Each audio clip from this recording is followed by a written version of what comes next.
Hello friend, আপনাদের সবাইকে স্বাগত আমার এই ইউটিউব চ্যানেলে। আপনাদের জন্য খুবই ভালো খবর। সিএম স্যার কি ঘোষণা করিলেন সেটা আজকের ভিডিওতে জানবো। অরুণোদয় পাবো মাহ ৩,০০০ টাকা। নতুন ১৫ লাখ মহিলা অরুণোদয় দেওয়া হব। নেক্সট ২৫,০০০ কর দিব।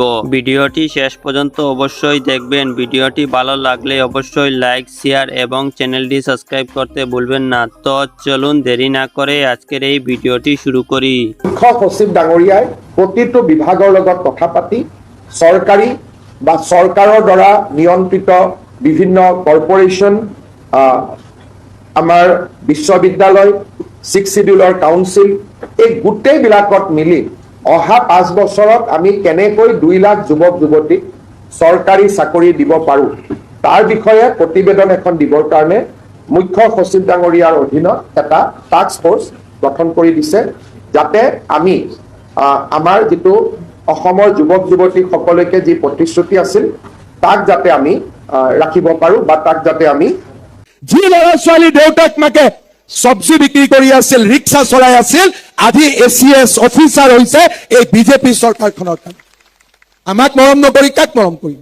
কালি যদি কাম নকৰো, কালি যদি 2 লাখ চাকৰি দিম বুলি নিদিও, মহিলাসকলক 25,000 দিম বুলি নিদিও, মোক গালিও পাৰিব। কিন্তু দিলে মৰম কৰিব নে নকৰিব? 10,000ও পালে আৰু 9,000ও পালে। এইবাৰ আমি আপোনালোকক 10,000 নিদিও, এইবাৰ আমি আপোনালোকক 25,000 টকা দিম। কিমান দিম ডাঙৰ কৰি কওক? 25,000 টকা প্ৰতিগৰাকী মহিলাই পাব।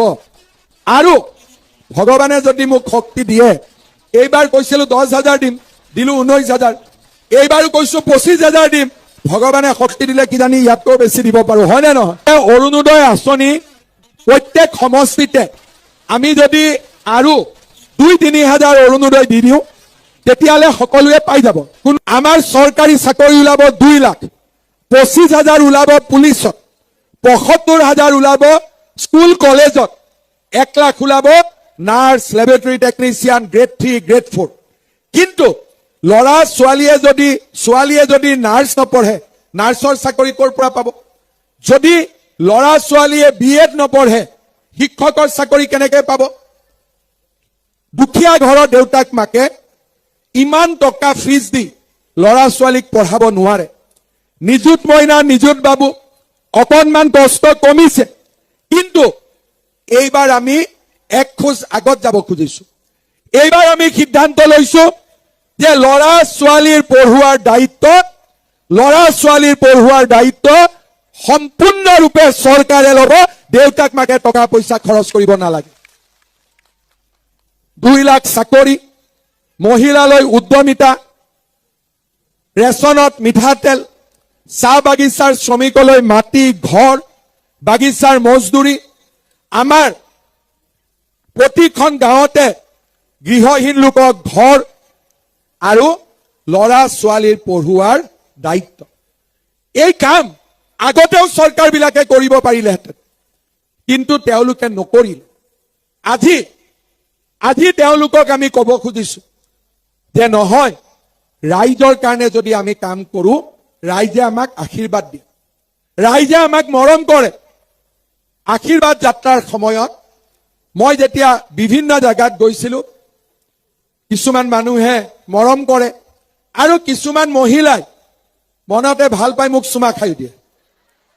তেতিয়া কংগ্ৰেছ বিলাকে কয় যে হিমন্ত বিশ্ব শৰ্মা কিয় চুমা খায়? আৰে, মোক চুমা আইতাই খায়, মায়ে খায়, ভণ্টিয়ে খায়, বাইদেৱে খায়। কিয় খায়? কাৰণ তেওঁলোকৰ কাৰণে দিনে ৰাতিয়ে মই পৰিশ্ৰম কৰিছো। মই লুঙি ধুতিৰ ৰাজনীতি কৰা নাই।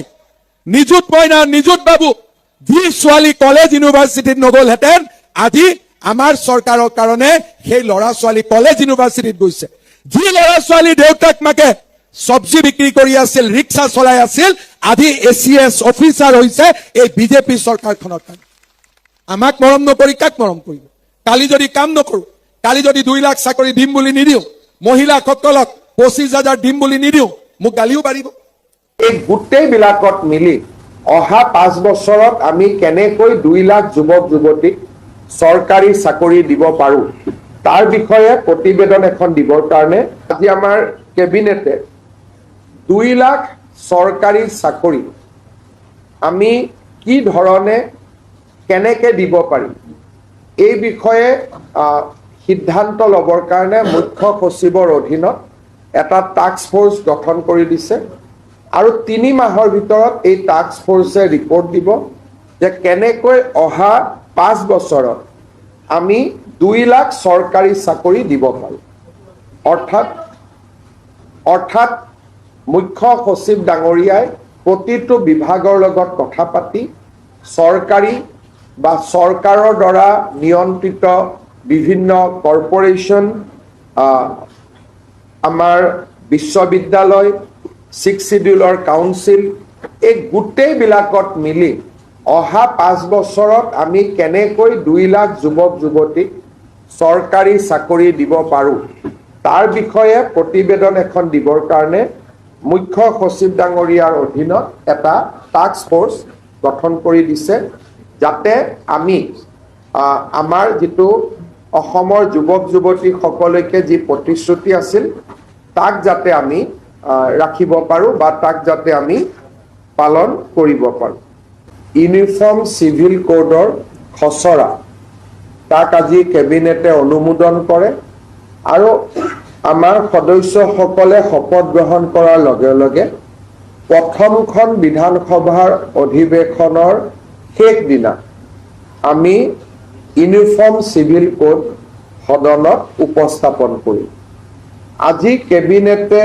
পাছ কৰা খচৰা অনুসৰি এই ইউনিফৰ্ম সিভিল কোডৰ পৰা জনজাতীয় লোকসকলক both hills and plains জনজাতীয় লোকসকলক ইউচিচিৰ আওতাৰ পৰা বাহিৰত ৰখা হ'ব আৰু এই ইউচিচি খনে কোনো ধৰণৰ ধৰ্মীয় ৰীতি নীতি কাষ্টমছ ট্ৰেডিশ্যন এই কেইটাকো ইউচিচিৰ আওতাৰ পৰা সম্পূৰ্ণ বাহিৰত ৰখা হৈছে আমাৰ মনত কিছুমানে প্ৰশ্ন কৰিব পাৰে যে এটা ইউচিচি মতে পূজা হ'ব নেকি ইউচিচি মতে নাম প্ৰসংগ হ'ব নেকি এই ধৰণৰ প্ৰশ্নবিলাক যাতে উত্থাপন নহয় সেই কাৰণে ইউচিচিৰ পৰা ধৰ্মীয় পৰম্পৰা সম্পূৰ্ণৰূপে বাহিৰত ৰখা হৈছে তাৰ মানে ৱে অফ প্ৰেক্টিচিং ৰিলিজিয়ন নামাজ কেনেকৈ পঢ়িব লাগে তাত কোনো চৰকাৰৰ মতামত নাই ইউচিচিয়ে তাক ডিল নকৰে পূজা কেনেকৈ কৰিব লাগে হি ইউচিচিৰ ভিতৰত নপৰে চক্ৰং বিয়া কেনেকৈ পাতিব লাগে শিখৰ বিয়া কেনেকৈ পাতিব লাগে